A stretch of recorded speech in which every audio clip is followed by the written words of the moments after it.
অনেক আগে আপনারা শুনেছেন, নদীতে মাঝি পাল তুলে যায়, আমরা সকলে আছি রোজায়, আজানের আওয়াজ শুনতে কি পাই, বেলা গেল রাত হলো কিনারা কোথায়, নদীতে মাঝি পাল তুলে যায়, নদীতে একা একা বসে ফিরিব কবে আমি দেশে। এই গজলটা ছিল একটা ঘটনামূলক, যে ছেলে বাপের কাছে জামা চাইছে, তো বাপ ওই নদীতে মাছ ধরে, বুঝতে পেরেছেন? তো ঈদের সময় জামা নতুন জামা চায়, তো বাপের কাছে চেয়েছে, আব্বা বলছে কচি আমি এক্ষুনি কি করে দেই বলতো, তাহলে আবার আমার নৌকা দিয়ে যেতে হবে। আর এখন যেমন নৌকায় সব ইঞ্জিন আছে, তখন ইঞ্জিন ছিল না, পাল তুলতে হতো আর ডাঁট টানতে হতো, হতো না ভাই? অনেকে দেখেছে। তো যাই হোক, ওই নদীতে নৌকা নিয়ে যাচ্ছে কোথায়? মাছ ধরতে, সমুদ্রে যাচ্ছে মাছ ধরতে। এই ঘটনা আজ আমি শোনাবো ইনশাআল্লাহ। আনুমানিক প্রায় আপনার 25-26 বছর আগে এই গজলটা আমি লিখেছিলাম। তখন সে ফিতে ক্যাসেট, বুঝতে পেরেছেন, গজলের ঝলক, ওই ক্যাসেটের ভিতরে এই গজলটি ছিল। তো আমি সেই গজলটা শোনাবো ইনশাআল্লাহ। তো বাপ চলে গেছেন নদীতে।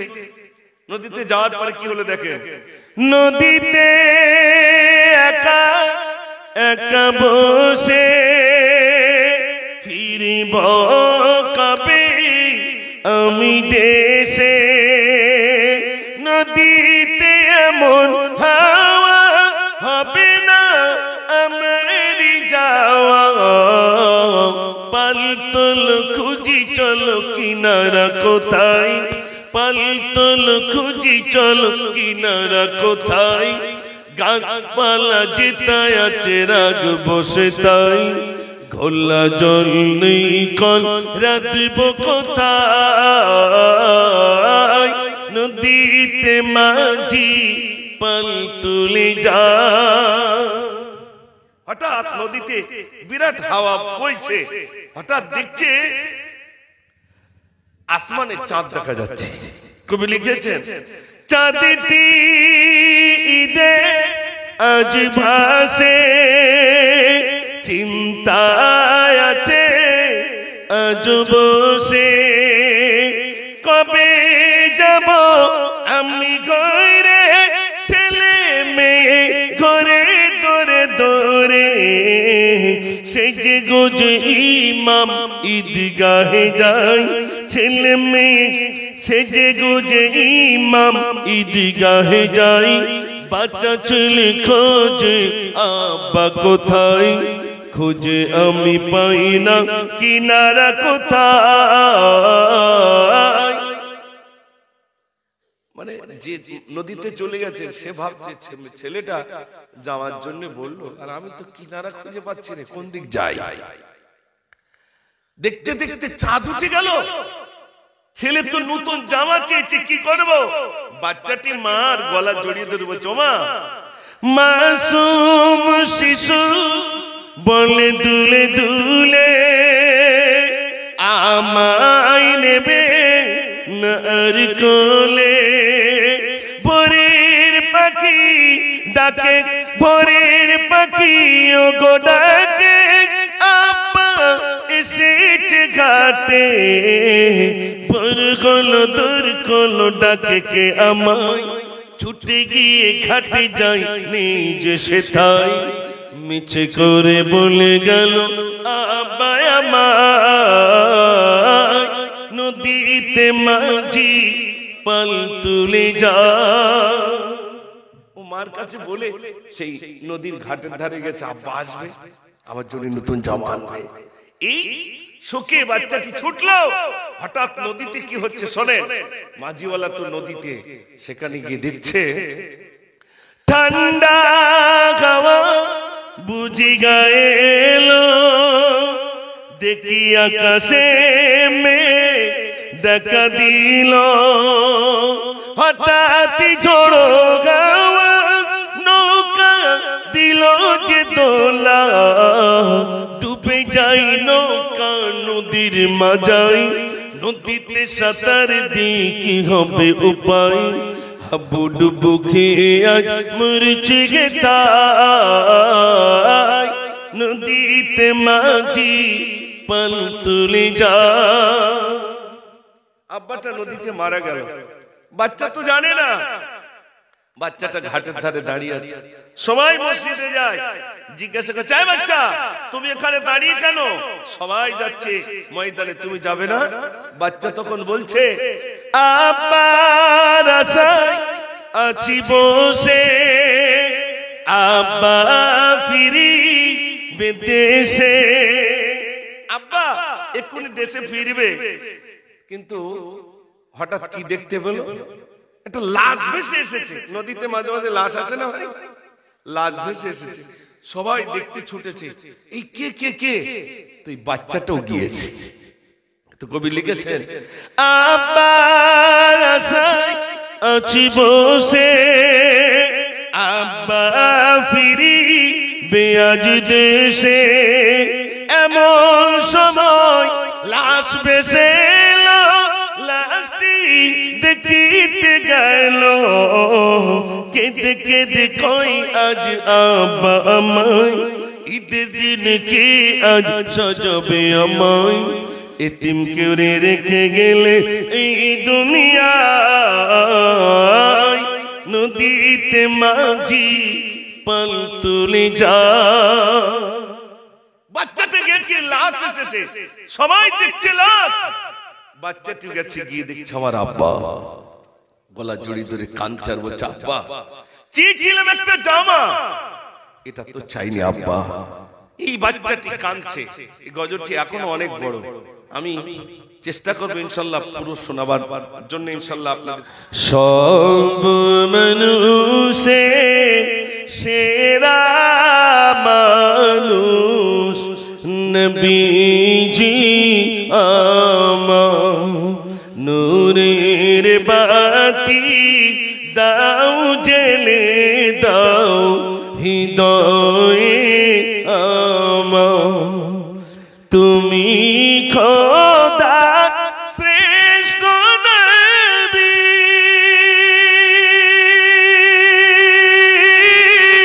তোমার সম নেই কই, পুল সিরাতে শেষ ঘাটিতে, পুল সিরাতে শেষ ঘাটিতে করিবে গোপাল, সব মানুষের সেরা মানুষ নবীজি আমার। ফজর পড়া হলো না,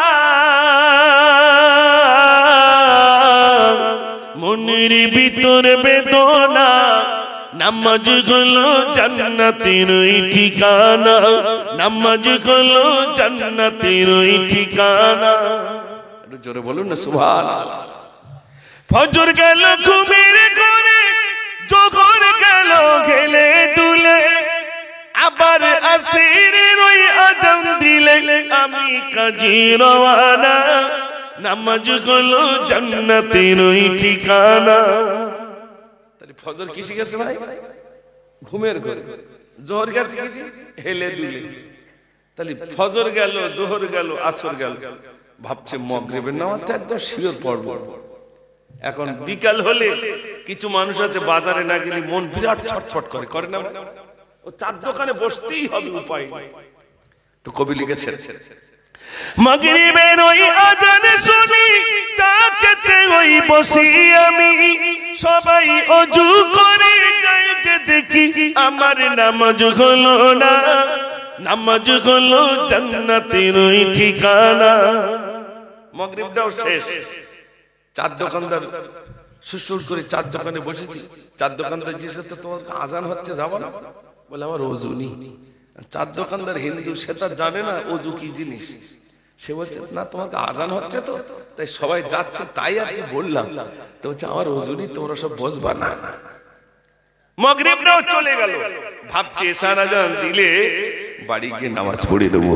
কবি লিখেছেন এশার আজান দিলে পরে ভাবি পড়বো নামাজ ঘরে গিয়ে, বিবি বাচ্চাকে তাই কোলে তুলে বিবির কাজই ফুরায় না, নামাজ হলো জান্নাতের ওই ঠিকানা।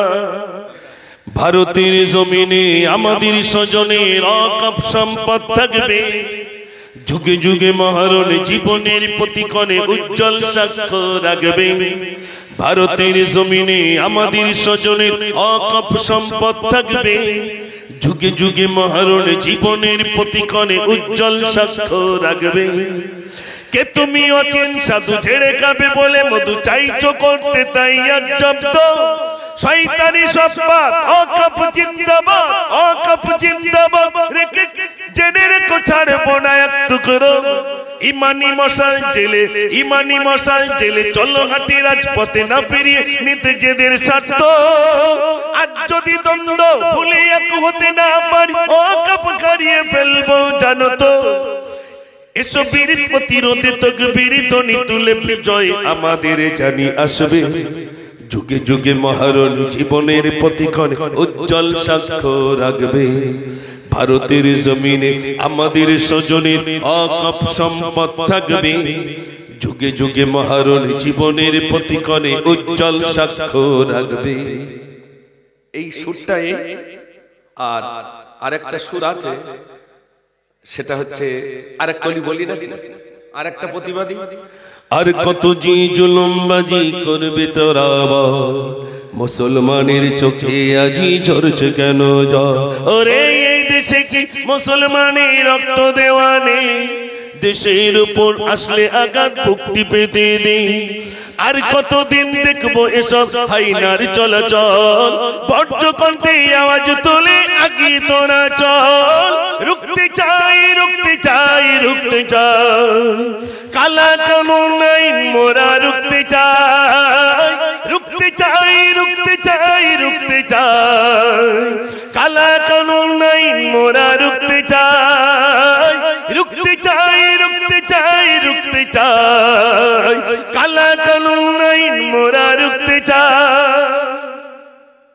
এসব আমি একটু নতুন করে রেকর্ডিং না করলে আপনাদের কাছে পুরো শোনালি সমস্যা, এই জন্য এই গজলটাও আপনাদের শোনাবো। সবে এক কলি শোনালাম, খুব তাড়াতাড়ি ইনশাআল্লাহ আমার চ্যানেলে আপনারা পাবেন, তারপরে সব জায়গায় বলবো ইনশাআল্লাহ।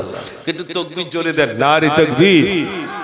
প্রতিবাদী গজলের এক কলি করে শোনালাম তো এরকম আওয়াজ হবে, আর একটু জোরে হবে না, নারে তাকবীর।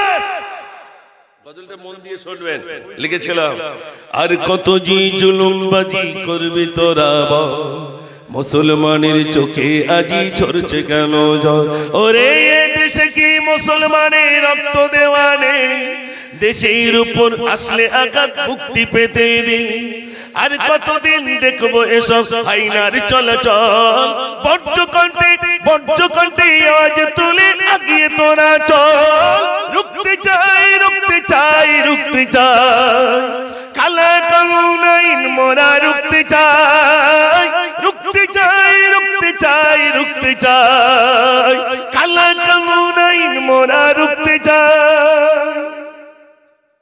আর আপনারা চুপ করে রয়েছেন, কালা কানুন আইন মোরা রুখতে চাই, তাহলে একবার তাকবীর সেরম জোরে হবে তো নাকি?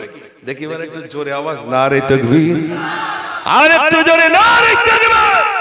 সামনে ও বুড়ি মা কোথায় চলো, এই বোঝা মাথায় নিয়ে এসেছে মুহাম্মদ, চলি তারি ভাই। শোনো শোনো বুড়ি মা, মোর কাছে তুমি বলো না, কে দিয়েছি বেটা তোমার, কি হয়েছি বলো না। গাটিল কানা রাখো ঘেতায়, আমি তোমার ছেলে, গ্রাম ছেড়ে কেন তুমি এমন ভাবে এলে। ও বুড়ি মা কোথায় চলো, এই গ্রাম ছেড়ে কেন চলে যাচ্ছেন মা? তো বুড়িটা কি উত্তর দিচ্ছে না পর পর বলবো ইনশাআল্লাহ। সবে কত কেজি হয়েছে? 23। ওটা একটু 25 কেজি করে দেন, 2 কেজি গোশ। একদম এই ফাঁকে একজন একটু 2 কেজিটা দিয়ে দেন, 25টা হয়ে যাক, তারপর আমি দেখছি। আবার 2 কেজি আমি জানি এখানকার লোক 2 কেজি দেয় না, এটা আমার জানা আছে। 2 কেজি একটা কিরকম একটা 2 কেজি গোশ দেবো, তা আপনি হাত তোলেন 5 কেজি দেন, আলহামদুলিল্লাহ, অসুবিধা কি আছে? কই হাইবুল্লাহ কই? ও হাইবুল্লাহর নামে 2 কেজি গোশ, 25 কেজি গোশ হয়ে গেল। কচি একটু তকবীর জোরে দাও, নারে তাকবীর। বুড়িমাকে জিজ্ঞেস করা হচ্ছে কেন চলে যাচ্ছে? বুড়িটা চলে যাওয়ার কারণ বলছে, বলি শোন বেটা আমার, চলি কিসের ভয়ে, এমন যুবক আসলো হেতায়, চলি তারি ভয়। নামটি তাগর মোহাম্মদ রে, মাতা তাগর আমিনা, মোরা যদি পূজা করি সে তো তাদের মানে না। আমরা যাদের মাবুদ বলি ও তাদের মানতে চাই না, জন্য চলে যাচ্ছে। তো নবীজি বলছেন, ও মা আর কি অন্যায় আছে? বুড়িটা দ্বিতীয় অন্যায়ের কথা বলছে, দয়া নাই রে মায়া নাই রে, এমন ছেলে আমিনার, সে যত করে মানুষ মারে, করে শুধু অবিচার, তাই বলিয়া থাকবো না রে, এমন গায়ের মাঝে গটলি খানা দাও না আমায়, চলি নিজ কাজে। অবড়ি মা কোথায় চলো, ও গমা তুমি বলে দাও, আমার পিতাজি কোথায়? আর ভোরের পাখিরা ফিরে এসেছে, আকাশের তারাগুলো জ্বলে উঠেছে। আর ভোরের পাখিরা ফিরে এসেছে, আকাশের তারাগুলো জ্বলে উঠেছে। জননী ও জননী, পিতা ডাকে না আমার, ও গো মা তুমি বলে দাও, আমার পিতাজি কোথায়? নারে তাকবীর। বড় ভাইকে হাতে করে দিলাম মাটি, সর্বদাই ভিজে আছে আখি দুটি, তোমারি ওসিয়াত আজ মনে, তোমারি স্মৃতিগুলো ভাসে নয়নে, সবই যে খোদার লীলা, ও গো বড় ভাই, তুমি যে কেমন বড় আজ মনে হয়। বড় ভাইকে হাতে করে দিলাম মাটি, সর্বদাই ভিজে আছে আখি দুটি। আমি সঙ্গে ছিলাম তাই লিখেছিলাম, তোমারই সাথে ছিল তোমার ছোট ভাই, নিশ্চয় দেখছো তুমি মৌতের সময়, কলমা পড়েছিলাম 3 বার, আর না পেলাম আমি মোর বড় ভাই। বড় ভাইকে হাতে করে দিলাম মাটি, সর্বদাই ভিজে আছে আখি দুটি। চল মদিনা চল মদিনা চল মদিনা চল মদিনা, এই নবী লাও সালাম আমি গুনাহগার, তোমারই আশিক আমি লাও গো আজিমের খবর। তোমায় বলতে পারি না তুমি যে খোদার দিবানা, আঁকি দেখি মদিনা আকি দেখে মদিনা চল মদিনা চল মদিনা চল মদিনা চল মদিনা নারে তাকবীর মা জননী মা জননী মা জননী গো মা জননী মা জননী মা জননী গো মা জননী মা জননী মা জননী গো মা জননী মা জননী মা জননী গো তুমি বিনা থাকতে পারি কেমনে বলো मैं तेरे कुर्बान मोहम्मद मैं तेरे कुर्बान मैं तेरे कुर्बान मोहम्मद मैं तेरे कुर्बान कई मुज़म्मिल कई मुदासिन या रूहुल कुरआन मोहम्मद मैं तेरे कुर्बान मैं तेरे कुर्बान मोहम्मद मैं तेरे कुर्बान अल्लाहुम्मा सल्ली अला सबाई पढ़े मौलाना मुहम्मद व अला आलि सय्यिदिना एक बार आवाज दें देखिए नारे तकबीर माशाल्लाह ये तो কয়েকদিন আগে আপনাদের হরিকাটি থেকে ঘুরে গেলাম এলাকায় কম বেশি প্রতি বছরই ৫-৭ বার ৮ বার করে আল্লাহ নিয়ে আসেন এখনো তো কয়েকবার আসতে হবে এখনো মাকালগাছা বলেন সিরাজপুর বলেন তালপুকুর বলেন কম বেশি আল্লাহ পাক আবারও আনবেন আল্লাহ যদি হায়াতে রাখেন রাত তো বেশি হয় নাই সবাই মিলে একটু জোরে আওয়াজ দিয়ে জড়তা দূর করুন ইনশাআল্লাহ আলোচনা শুনবো শোনাবো একবার জোরে আওয়াজ দেন নারে তাকবীর মাশাআল্লাহ মাশাআল্লাহ তাহলে একটু আওয়াজ দিয়ে দরুদ শরীফ পড়ুন আল্লাহুম্মা সাল্লি আলা সবাই পড়ে মাওলানা মুহাম্মদ ওয়া আলা আলি সাইয়্যিদিনা দোলাই দোলে নবীজি আমার দৌলতি ঘুমা দোলাই দোলে নবীজি আমার দৌলতি ঘুমা হর পরিরা দরুদ পড়ে মর নবীকে সোনা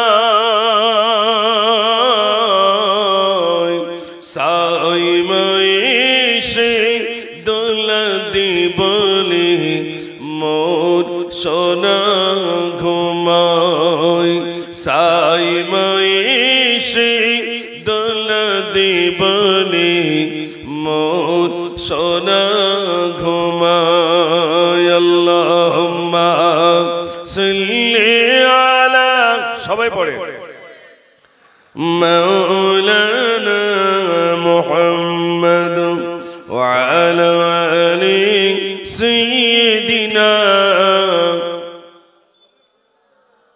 সাল্লাল্লাহু আলাইহি সাল্লাম সম্মানিত আজকে সবার স্বনামধন্য সভাপতি সাহেব বিশেষ করে আমার পূর্বে আমাদের সকলে প্রাণ প্রিয় প্রবীণ আলেমে দ্বীন ছোটবেলা থেকে জানারি আলোচনা আমরা শুনতাম খোকা মাওলানা হিসাবে যিনি মশহুর তার আদি নাম আমরা সবাই জানি হযরত মাওলানা মশিউর রহমান সাহেব দামাত বরকাতুম আলিয়া দীর্ঘক্ষণ তার আলোচনা আমরা শুনেছি এবং তার পূর্বে এই গায়ের কৃতি সন্তান জনাব হযরত মাওলানা রুহুল কুদ্দুস সাহেব দামাত বরকাতুম আলিয়া তিনিও আলোচনা রেখেছেন পরিশেষে আমি গুনাহগার আমি মুজাফফর আপনাদের কাছে আলোচনা রাখবো এবং বিশেষ করে আজকে সামনে উপবিষ্ট জ্ঞান পিপাসু দিনদার ইমানদার আল্লাহওয়ালা বাবাজিরা আমরা যারা উপস্থিত আছি, আমরা সবাই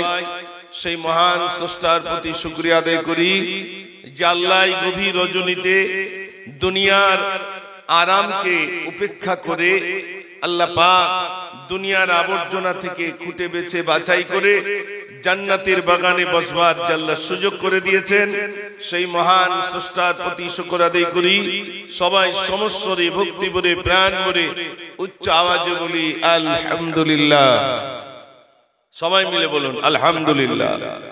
তারপরেই জানাই সাইয়্যিদুল মুরসালিন সাইয়্যিদুল কাউনাইন খাতামুন নবিয়্যিন জনাবে মুহাম্মদুর রাসূলুল্লাহ, সকলে বলুন সাল্লাল্লাহু আলাইহি ওয়াসাল্লাম।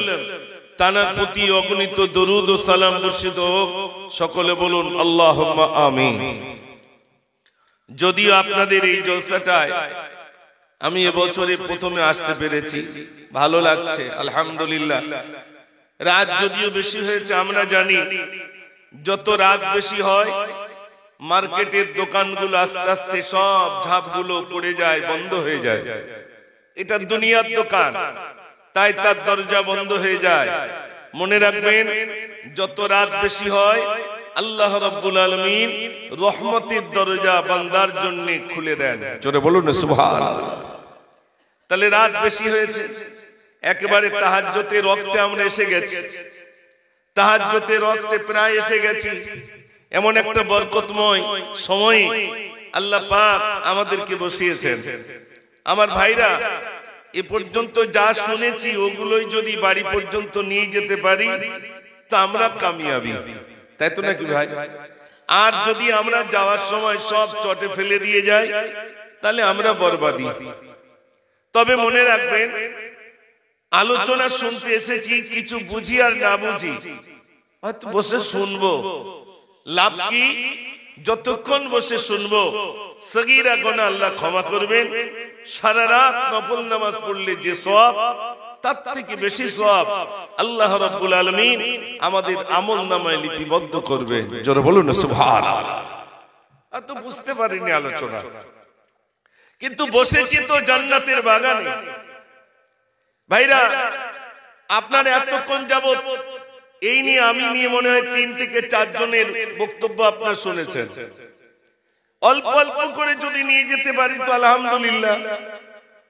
বসিরহাটে একজন মানুষের সঙ্গে দেখা হয়েছিল, তিনি বললেন, হুজুর আমি এবছরে মিলাদ শুনে সেঞ্চুরি করে ফেলেছি। সেঞ্চুরি বোঝেন? যুবক ভাইরা বুঝবে। সেঞ্চুরি মানে 100 মিলাদ শুনেছে। আশেপাশে যত জায়গায় মিলাদ হয়েছে 100 জায়গায় তিনি মিলাদ শুনেছেন। তাই বলছি এবছর আমি 100 মিলাদ শুনেছি, পরের বছরে আরো একটু বেশি করে মিলাদ শুনবো। আপনারা বলুন, দিন দিন প্রতিটা পাড়ায় পাড়ায়, প্রতিটা ক্লাবে, প্রতিটা যুবকদের ভিতরে দিন দিন মিলাদ বাড়ছে না কমছে ভাই? এই জলসা বাড়ছে, প্রতিনিয়ত বাড়ছে। কিন্তু এবার বলুন, জলসা বেড়েছে কিন্তু আমাদের জীবনের কি কোনো পরিবর্তন হয়েছে? হয়নি। যেমনটি ছিলাম তেমনই রয়ে গেলাম। এই জন্য আল্লাহ পাক কোরআন পাকের ভিতরে বলছেন, ইয়া আইয়ুহাল্লাযীনা আমানুত্তাকুল্লাহা হাক্কা তুকাতিহি ওয়া লা তামুতুন্না ইল্লা ওয়া আনতুম মুসলিমুন।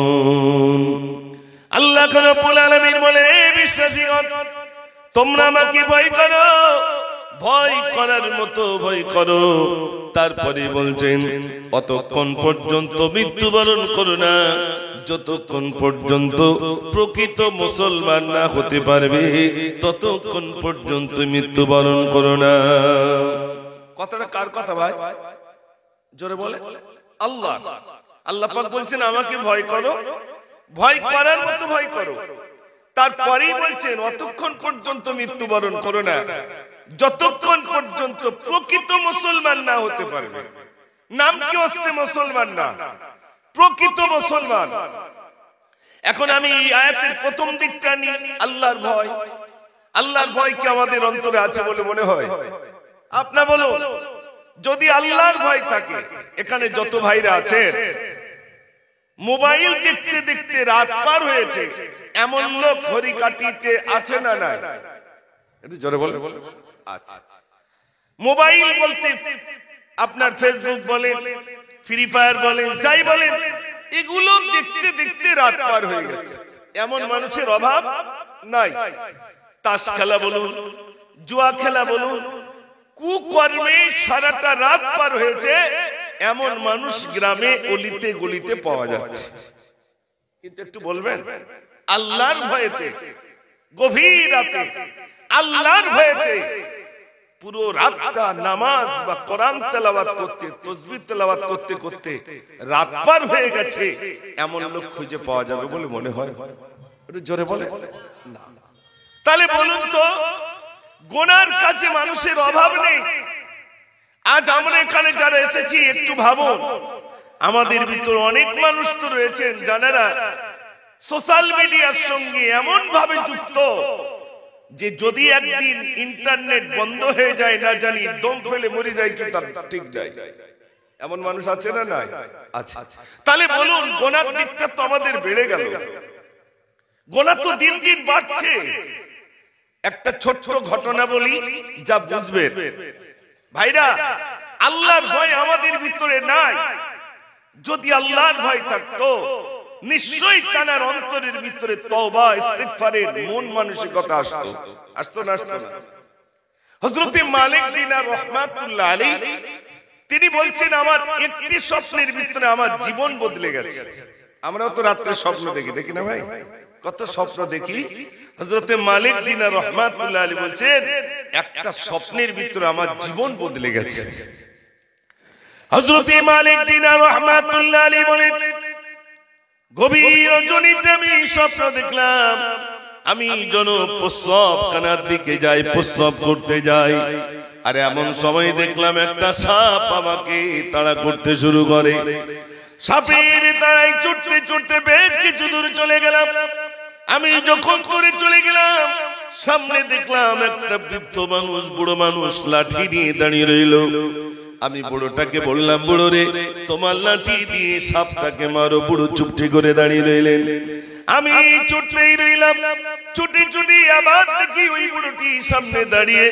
আমি বললাম, বুড়ো, তোমার হাতে যে লাঠিটা রয়েছে ওই লাঠিটা দিয়ে সাপটাকে মারো। বুড়ো কিছুই বলল না। এক কথায় দেখতে দেখতে হঠাৎ দেখলাম আমার ঘুমটা ভেঙে গেল। যেই আমার ঘুম ভেঙে গেছে, আমার অস্থির হয়ে গেলাম, কেনই এমন স্বপ্ন দেখলাম? সাপ আমাকে তাড়া করে নিয়ে যায়, কেনই বা সাপের স্বপ্ন আমি দেখলাম? আমাদের ভিতরে অনেক মায়েরা এরকম সাপ টাপ দেখে, দেখে না ভাই? যে সাপের স্বপ্ন দেখছি শুধু, আবার কেউ ডাইরেক্ট দেখছে সাপ। হযরত মালিক দিনার রাহমাতুল্লাহ আলাইহি বলেন, আমি দেখছি ওই সাপ আমাকে তাড়া করে নিয়ে যায়। ঘুম ভেঙে যাওয়ার পরে তিনি অস্থির হয়ে গেলেন, কেন আমি এমন স্বপ্ন দেখলাম? ভাইরা আমার, তিনি একজন আলেমের দ্বারস্থ হলেন। ওগো বড় সাহেব, একটু বলুন বলুন, আমি একটা স্বপ্ন দেখলাম, গভীর রাতে একটা সাপ আমাকে তাড়া করে। আমি স্বপ্ন দেখছিলাম, প্রস্রাবখানায় গেছি, একটা সাপ আমাকে তাড়া করে নিয়ে যায়। সাপের তাড়ায় ছুটতে ছুটতে বেশ কিছু দূর চলে গেলাম। সামনে দেখলাম একটা বুড়ো লাঠি নিয়ে দাঁড়িয়ে রইল। আমি এতবার বললাম সাপটাকে মারো, বুড়ো কিছুই বলল না।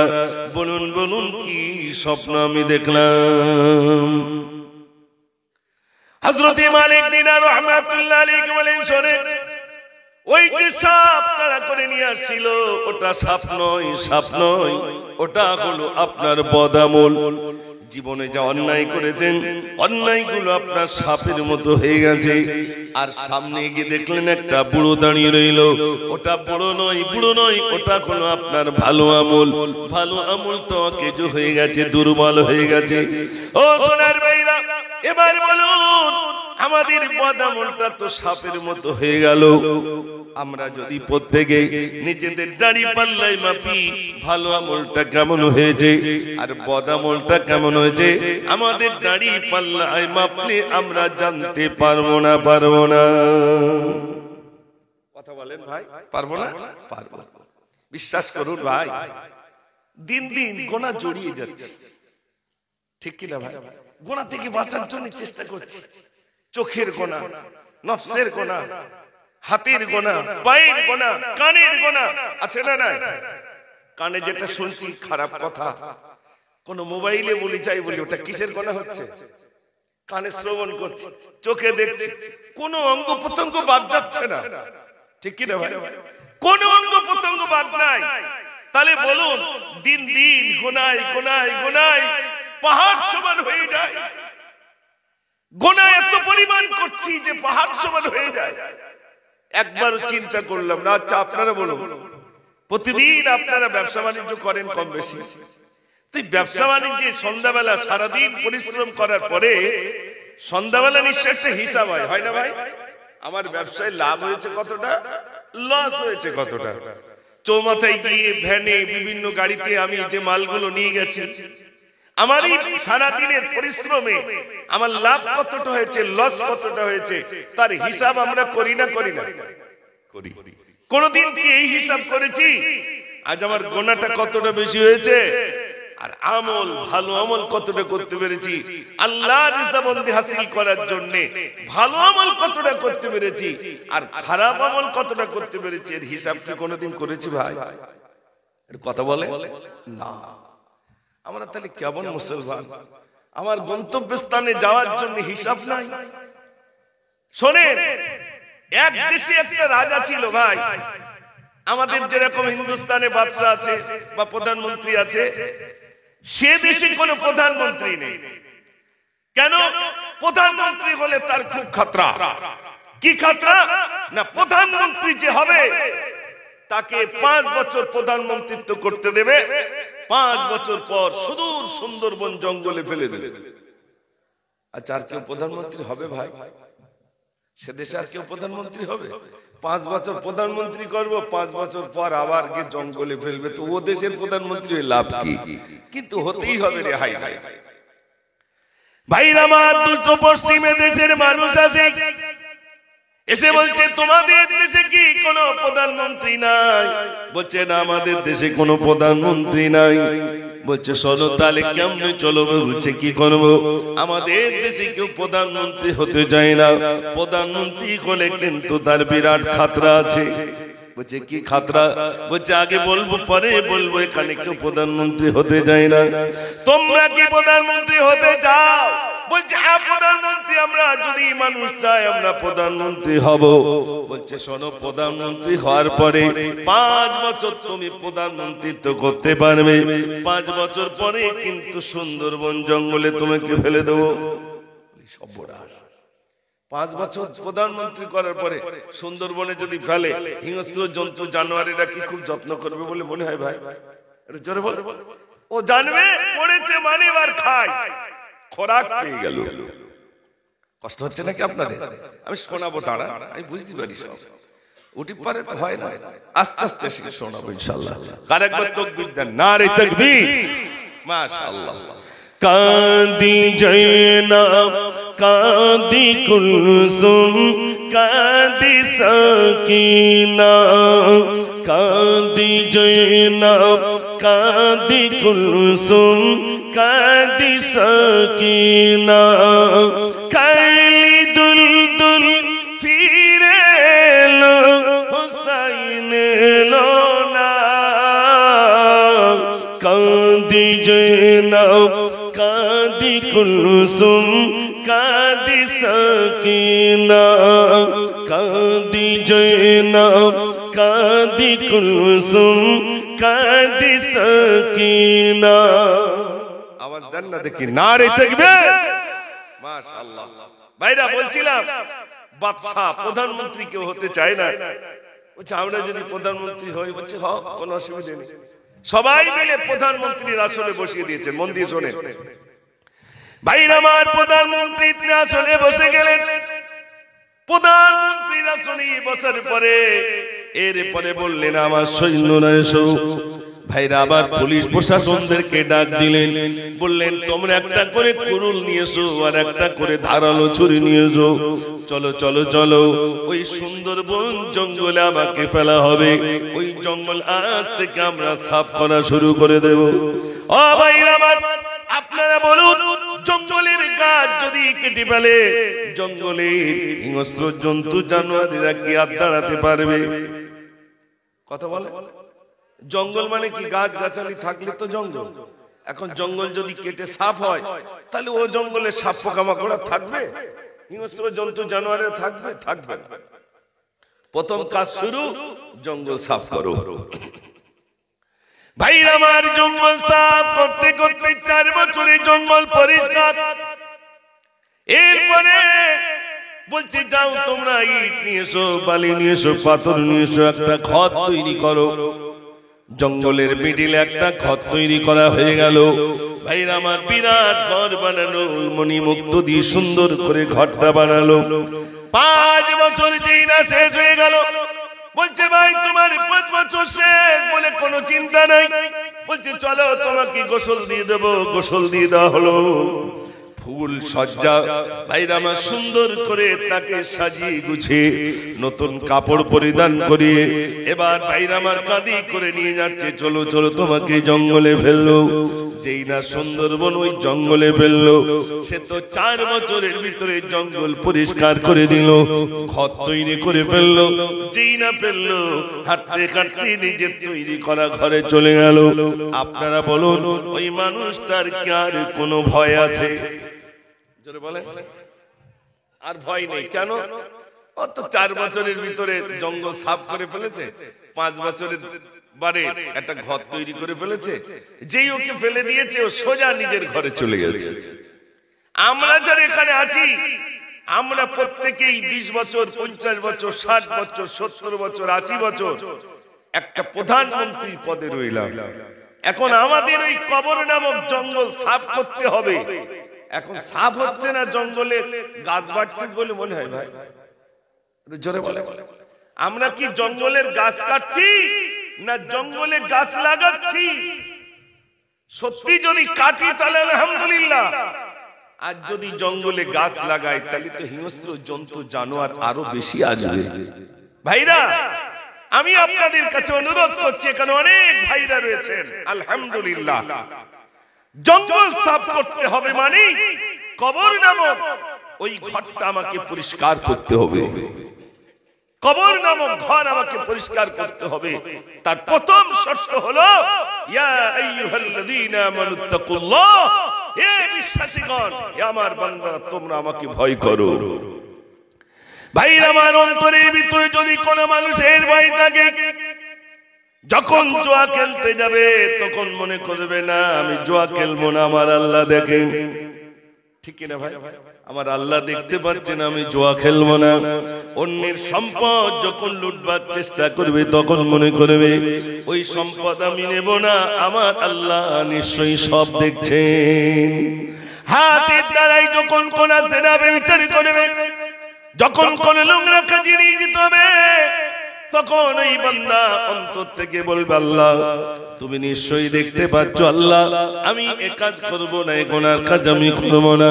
এজন্য আল্লাহ রাব্বুল আলামিন বলেন, বান্দা তুমি আমাকে ভয় করো, ভয় করার মতো ভয় করো।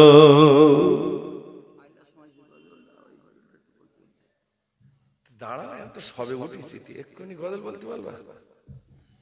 সেই একটা পর্যন্ত বলতে হবে তো, এক্ষুনি গুতো গাতা দিলি আইলার গজল এখন আবার কি আইলা?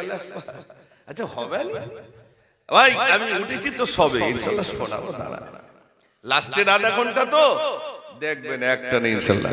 আলোচনায় কি কষ্ট পাচ্ছেন আপনারা? তাহলে একটু শোনেন, গজল শোনাবো। ওটা তো আমার এক্সট্রা, ওটা তো দিতেই হবে, না দিলে তো আপনারা শুনবেন না। ওটা বলবো ইনশাআল্লাহ, ওটি পারেই হয় না, ইঞ্জিন গরম হতে দিতে হবে, তারপরে আস্তে আস্তে তো হবে। কয়েকবার তাকবীর জোরে দেন না দেখি, নারে তাকবীর।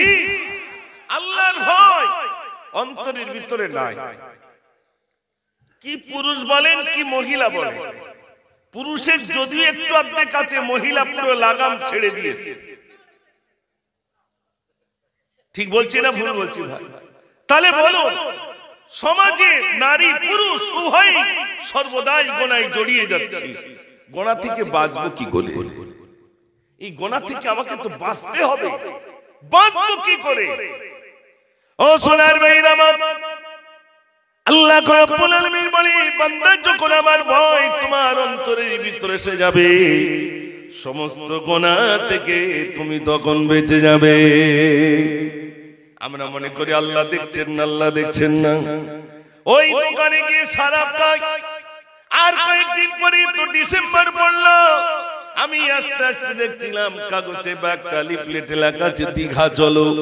তার মানে 1 জানুয়ারি আসছে, সব গাড়ি করে দীঘায় যাবে, বিভিন্ন জায়গায় যাবে। যাবে না? যাবে না? একটু জোরে বলেন। ও সব কি আমার হিন্দু ভাইরা না মুসলমান ভাই আছে না নাই? ও সোনার ভাইরা, কি বলবো, কত দুঃখের কথা বলি। আজ আমাদের ভাইরা সর্বদাই গোনায় গোনায় জর্জরিত হয়ে যায়। এই গোনা থেকে বাঁচবো কি করে? গোনা থেকে যদি বাঁচতে পারেন তাহলে বেশি বেশি করে তওবা করুন।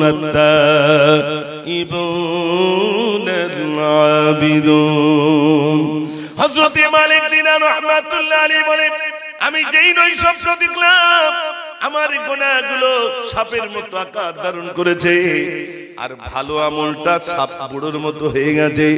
এই যেই না শুনলাম, আমি তওবা করতে শুরু করে দিলাম। আল্লাহ, আমার গুনাহ যদি সাপের মতো হয়ে যায়, আর আমার ভালো আমলটা যদি বুড়োর মতো হয়ে যায়, আল্লাহ সেদিন আমি কেমন করে কবরে আরাম করব? আল্লাহ তোমার সামনে কেমনে দাঁড়াবো? হযরত মালিক দিনার রাহমাতুল্লাহ আলাইহি তওবা করলেন, চোখের পানি ছেড়ে দিলে, আল্লাহর ভয়েতে সিজদায় চলে গেলেন। ও ভাইরা, এখানে আমরা যারা আছি, কোনদিন আল্লাহর ভয়েতে কি সিজদায় গিয়ে কেঁদেছি? আল্লাহ তুমি ক্ষমা করে দাও। মানুষের কাছে অন্যায় করলে তার হাত জোড় করি, ভাই যা হয়ে গেছে হয়ে গেছে, মাফ করতে ভাই, আর কোনোদিন এরকম করিস না, বলি না ভাই? মানুষের কাছে ক্ষমা চাই, আর আল্লাহ বলছে, বান্দা একবার ক্ষমা চাও, আমি আল্লাহ ক্ষমা করে দেব। জোরে বলুন না সুবহানাল্লাহ। আল্লাহ রাব্বুল আলামিন বলে, বান্দারে, পাহাড় সমান অন্যায় করেছো, সমুদ্রের ফেনা আপনারা দেখেছেন, সমুদ্রে বিরাট ফেনা, ওই সমুদ্রে ফেনা পরিমাণ যদি তুমি অন্যায় করে থাকো, আমি আল্লাহ তোমার গুনাহগুলো আমি আল্লাহ ক্ষমা করে দেব। যদি তুমি খালেস দিলে তওবা করো, খালেস দিলে যদি তুমি তওবা করো, আমি আল্লাহ আমার বান্দার অতীত ত্রুটিগুলো আমি রব্বুল আলামিন ক্ষমা করে দেব। এই ক্ষমা চাইতে গেলে মরে যাওয়ার পরে আর ক্ষমা চাওয়া যাবে ভাই? একটু জোরে বলে। তখন তো দরজা বন্ধ হয়ে যাবে। দরজা খোলা থাকতে থাকতে আমাকে তওবা করতে হবে। দরজা খোলা থাকতে থাকতে আল্লাহর দিকে, দরজা খোলা থাকতে থাকতে বেশি বেশি করে চোখের পানি ফেলতে হবে ভাই, চোখের পানি ফেলতে। দেখেন, যত বেশি কাঁদবেন আল্লাহর ভয়েতে, তত বেশি আত্মা তৃপ্তি পাবে। একটু জোরে বলুন না সুবহানাল্লাহ। আল্লাহর ভয়েতে যে পানিটা পড়ে, ওই পানিটা জাহান্নামের আগুন নেভানোর কারণ বনে যাবে। সেদিনে জাহান্নামের আগুন বালতি কি বালতি পানি ঘর ভরে গেলে, বালতি পানি দেই, বালতি দিয়ে মেশিন দিয়ে পানি দেই, ও পানিতে দুনিয়ার আগুন নিভবে, কিন্তু আমার জাহান্নামের আগুন আমার গায়ে লাগার পূর্বে যদি আমার থাকে চোখের পানি, আল্লাহর ভয়েতে যে চোখের পানিটা বিসর্জন হয়, ওই পানিটাই মহান রবকে খুশি করতে পারে। আল্লাহ রাব্বুল আলামিন বলে, বান্দা তুমি কাঁদো। বান্দা বলে, আল্লাহ আমি কাঁদতে পারি না। আল্লাহ বলে, বান্দা যদি কাঁদতে না পারো, চোখের কোনায় মাছির মাথা পরিমাণ একটুখানি পানি নিয়ে এসো। বান্দা বলে, আল্লাহ অতটুকু পানি আমার চোখে আসে না। আমার আল্লাহ বলে, বান্দারে অতটুকু পানি যদি তোমার চোখে না আসে, তাহলে তুমি কান্নার ভান করো। ওই ভান করো, আমি আল্লাহ ওই বাহানায় তোমার অতীতের ত্রুটিগুলো আমি রব্বুল আলামিন ক্ষমা করে দেব। ও ভাইরা আমার, আমি মুজাফফর একদিন মারা যাব, আমাকে কবরে রেখা হবে, কবরের পাশে আর কেউ যাবে না। আপনি অসুস্থ হয়েছেন, একদিন দুদিন দেখতে যাবে, আর দেখতে যাবে না, বিশ্বাস করুন, আর আপনাকে দেখবে না। নিজের কবরটাকে নিজেকে ঠিক করতে হবে। দুনিয়ায় থেকে 60 বছর 70 বছর, ভাইরা আমার, কবরটা যাতে নূর আলা নূর হয়ে যায়, তার জন্য মহান আল্লাহর ইবাদতে মশগুল হয়ে যেতে হবে। ও ভাইরা আমার, আল্লাহ তো এমন কথা বলেননি বান্দা তুমি শুধু নামাজ পড়ো রোজা রাখো না। ভাই আমার 5 বারে আল্লাহ রাব্বুল আলামিন 5 ওয়াক্ত নামাজের কথা বলেছেন। বান্দা তুমি নামাজ পড়ো, আমি আল্লাহ আমার নৈকট্য যদি লাভ করতে চাও তাহলে যদি তুমি নামাজ আদায় করো আমি আল্লাহ আমার নৈকট্য লাভ পেয়ে যাবে। আজ এই মিলাদে আমি কালেকশন করব, এই কালেকশন যাতে 4টে নামাজি হয়। আমি টাকা কালেকশন করব না, তবে নামাজি কালেকশন করব ইনশাআল্লাহ। রাজি আছেন তো ইনশাআল্লাহ? এটা ভালো দিক না খারাপ দিক ভাই? একটু জোরে বলে।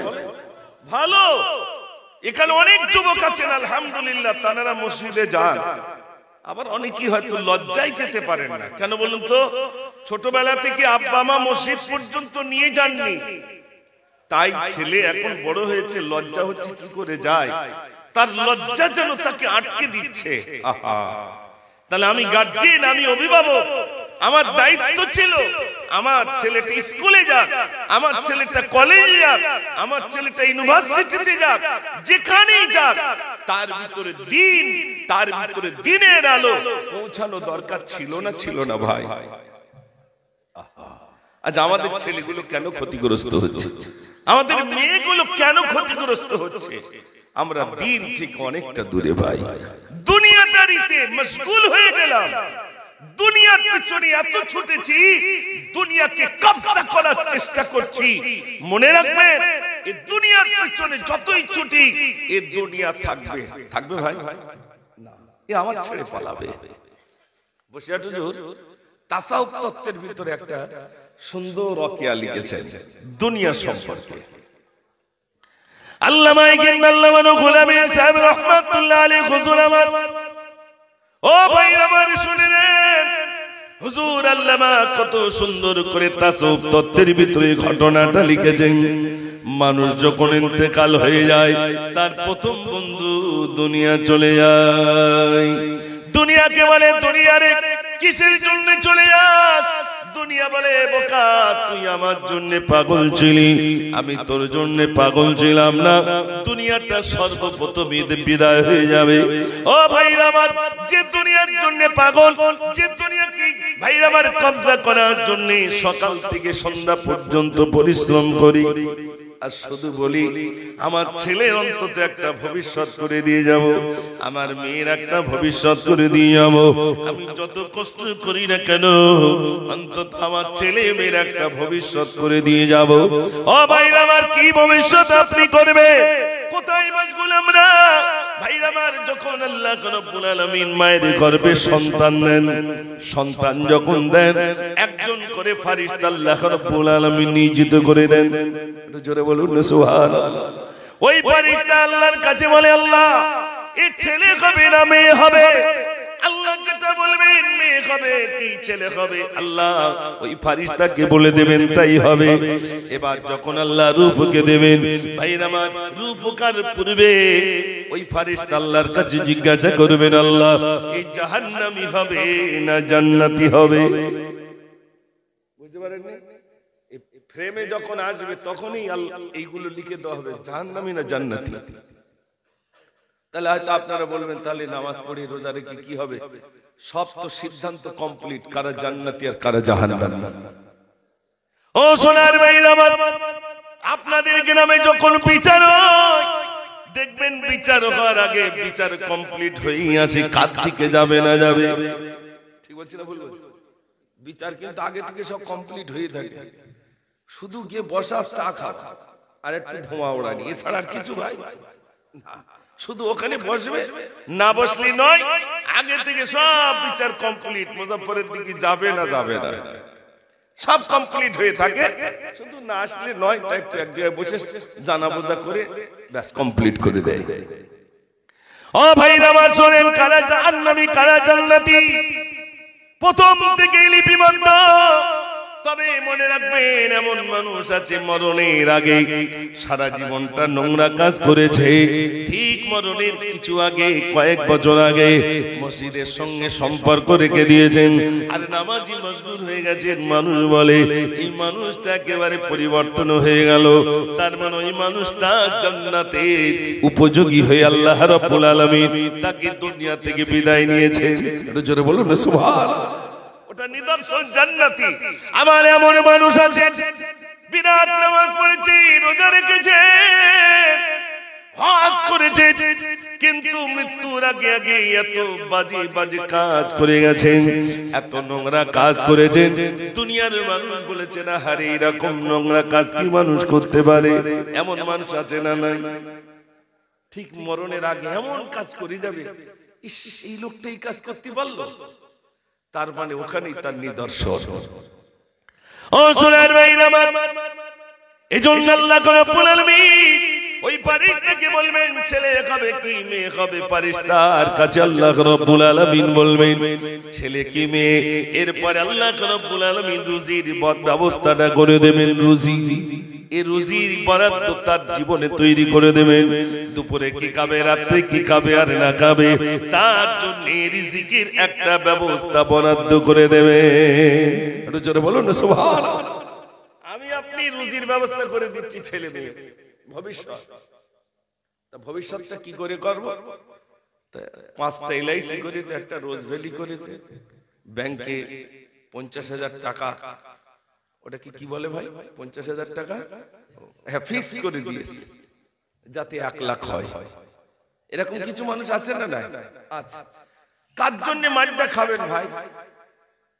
সুদের ব্যবসাটা আপনি নিজে তৈরি করে দিয়ে যাচ্ছেন, বাগান, সুদের বাগানটা আপনি করে গেলেন যে আমার ছেলেটা সুদের টাকা তুলবে আর খাবে। ও ভাই না, একটা টাকা উপার্জন করুন, হালাল টাকা, ওই টাকাটা হবে বরকতি টাকা। একটু জোরে বলুন না সুবহানাল্লাহ। নাম শুনেছেন হযরত খিজির আলাইহিস সালাম? জি, রাস্তা দিয়ে একটা যুবক যাচ্ছে, হযরত খিজির আলাইহিস সালামের সঙ্গে দেখা। হুজুর আবার দেখা হবে কি জানি না, দেখা হয়ে গেল আলহামদুলিল্লাহ, আমার একটু বিরাট টাকার দরকার। কার সঙ্গে বলছেন? হযরত খিজির আলাইহিস সালামের সঙ্গে বলছে আমার বিরাট টাকার দরকার। তো হুজুর বললেন কত টাকার মালিক হতে চাস? বলছে বিরাট টাকার মালিক হতে চাই। হযরত খিজির আলাইহিস সালাম বললেন এ যুবক, কার মতো টাকার মালিক হতে চাস একটু দেখি। এখন আমাদের আর গাবতলা বলেন, চৌমাথা বলেন, আর কত টাকার মালিক, ও বসিরহাট কলকাতার দিক চলে গেল, দেখছে একটা বিরাট সোনার দোকান, চতুর্দিকে সোনার সোনা, সব সোনা ঝোলানো, এসে বলছে হুজুর ওই রকম বড় লোক হতে চাই, আপনি দোয়াটা শুরু করে দেন। তা হুজুর দোয়া করলে দোয়া কবুল হবে? হবে না? হবে না হুজুর, দোয়া করলে দোয়া কবুল হবে। তো হুজুর তখন বললেন আমি এক্ষুনি দোয়া করে দিলে তুই এরকম টাকার মালিক হবি, কিন্তু ও কেরকম সুখী আছে একটুখান শুনিয়ে আয়। ও কেরকম সুখী আছে একটুখানি শুনিয়ে আয়। এখন সুখ শুনতে গেছে। ভাইরা আমার কি বলছে, ও স্বর্ণকার দোকানদার ভাই, আপনার দোকানে চতুর্দিকে শুধু সোনা আর সোনা, সোনা আর সোনা, বিরাট টাকার আপনি মালিক। আমি আপনার মতো ধনী ব্যক্তি হতে চাই, আমি আপনার মতো ধনী ব্যক্তি হতে চাই। হযরত খিজির আলাইহিস সালাতু ওয়াস সালামের সঙ্গে আমার দেখা হলো, তিনি দোয়া করে দেবেন আমি আপনার মতো ধনী ব্যক্তি হতে চাই, কিন্তু তিনি আমাকে পাঠিয়েছেন আপনি কেমন সুখে আছেন আমাকে একটু বর্ণনা করেন। সুখটা কেমন এটা শুনে আমি চলছি। ভাইরা মা, তিনি বললেন সুখের কথা কি বলবো, ওই যে ক্যাশ বাক্সে যে দুটি বাচ্চারা বসে রয়েছে, ওই ক্যাশ বাক্সে যে ছেলেটা বসে রইল, সবাই যেন ওটা আমার ছেলে, ওটা আমার ছেলে, কিন্তু ওটা আমার ছেলে নয় বাবা। সুখের কথা কি বলি, ওটাই হলো আমার হারামজাদা ছেলে। টাকা আমার থাকতে পারে, সব থাকতে পারে, কিন্তু যে ছেলেটা রইল ওটা আমার ছেলে নয়, ওটাই হলো আমার হারামজাদা ছেলে। এখন বলুন হারামজাদা সুজাদার ভিতরে পার্থক্য আছে না নাই? একটা হালাল ছেলে একটা বেহালাল, তাই তো নাকি? তো আপনাদের ঘুম আসছে না তো? এই রাত্রে এই মিলাদ করলে সর্বনাশ হয়ে যাবে। ভাই একটু মন দিয়ে শুনবেন।